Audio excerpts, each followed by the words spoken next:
I know that, dude. Hi, it's Ryan Wetzelblad, ADHD Dude. If you have a question you would like me to answer in a future video, please go over to the Attitude Magazine website, go to my author page where you can submit your question. So the first thing I want to explain to you is that I appreciate you trying to coach your son.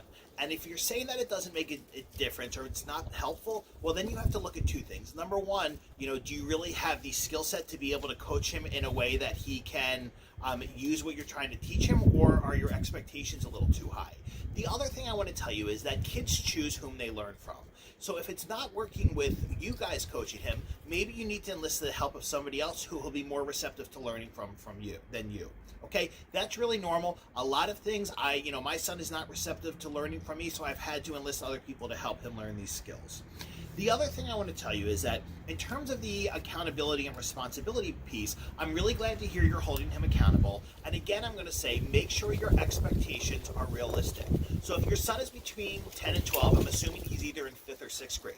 If he is between 10 and 12, his executive functioning is essentially that of, maybe a 7 to 9-year-old. Okay, so you have to meet him at his executive functioning age, not his chronological age. That's where your expectation should be.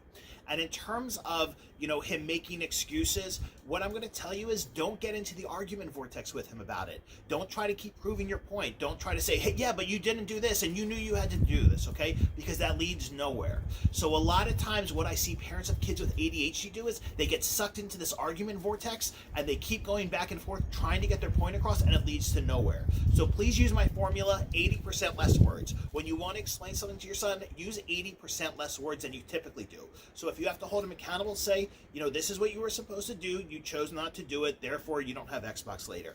That's it. Really simple language, really clear, really concrete, and I didn't use a whole lot of words in the process, okay? I hope this is helpful. Please make sure to like the video and subscribe to the channel, and I will speak to you soon. Take care. Bye.